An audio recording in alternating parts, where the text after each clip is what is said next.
नमस्कार, MB news म्हणजे महाराष्ट्रातील बातमीपत्रामध्ये आपले स्वागत आहे। मी मंगेश। आज संपूर्ण महाराष्ट्रामध्ये विधानसभा निवडणुकीचा निकाल लागला। अशाच महाराष्ट्रामध्ये विधानसभा निवडणूक निकाल लागला असता धामणगाव विधानसभा क्षेत्रामध्ये तब्बल दुसऱ्यांदा प्रताप वळसड हे निवडून आले आणि निवडून येत असता एकीकडे प्रताप वळसड पहिलीपासून आघाडीवर होते, वीरेंद्र जगताप पिछाडीवर होते। या ठिकाणी वीरेंद्र जगताप पराभूत झाले आणि प्रताप वळसड निवडून आले। तर आपल्यासोबत काही कार्यकर्ते आहेत, त्यांच्या आपण प्रतिक्रिया जाणून घेऊया।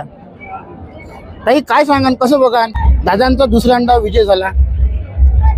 दादांनी केलेली विजयाचे सगळे विकासाचे कामं, त्याच्यावर असलेला जनतेचा विश्वास, त्याचा नम्र आणि सरळ साधा स्वभाव आणि सगळ्या जनतेचं भाऊंवर आणि दादावर असलेलं प्रेम, या सगळ्या गोष्टींचा हा एकत्रित विजय।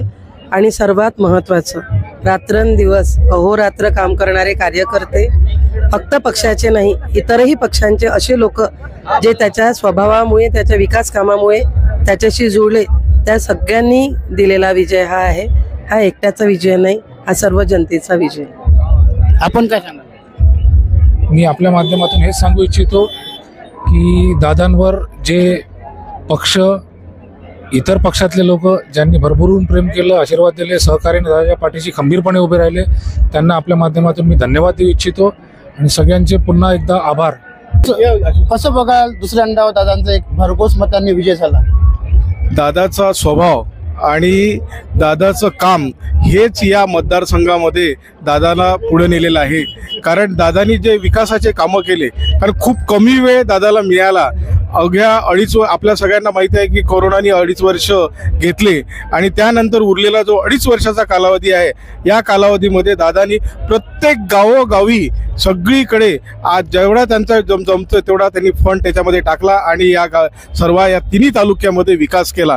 एवढंच मी सांगू इच्छितो की दादा यापुढेही विजयीच होत राहील, कारण त्यांचं कामाकडे पूर्णपणे लक्ष आहे।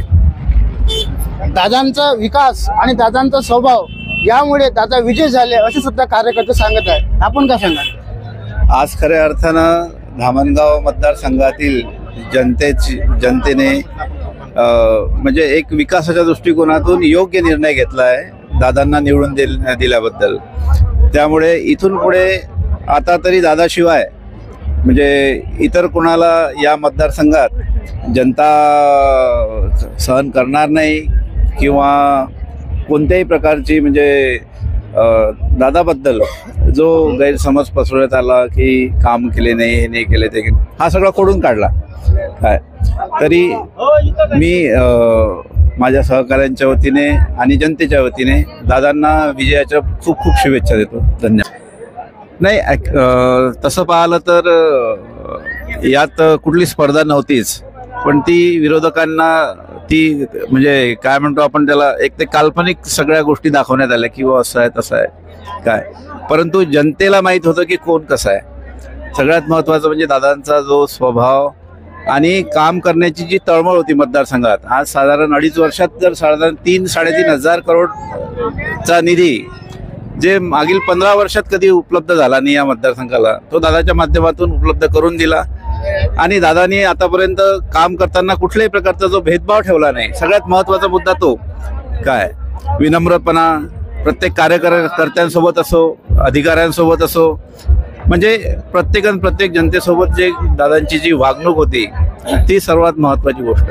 त्याच्यामुळे म्हणजे कुठल्याही प्रकारे बा यात कॉम्पिटिशन हा विषय नव्हता काय। धन्यवाद।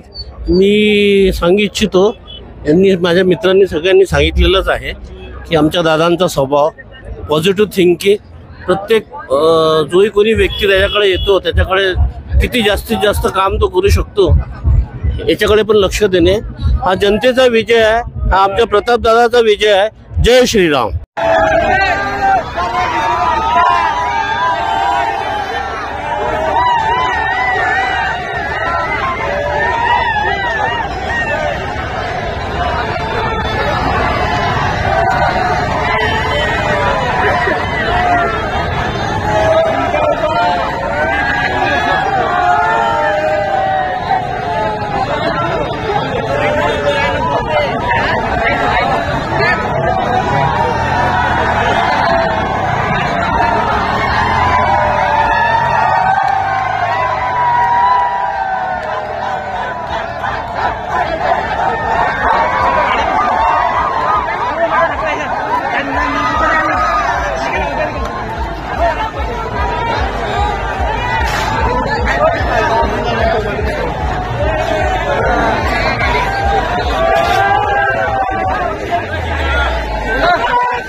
जात होते.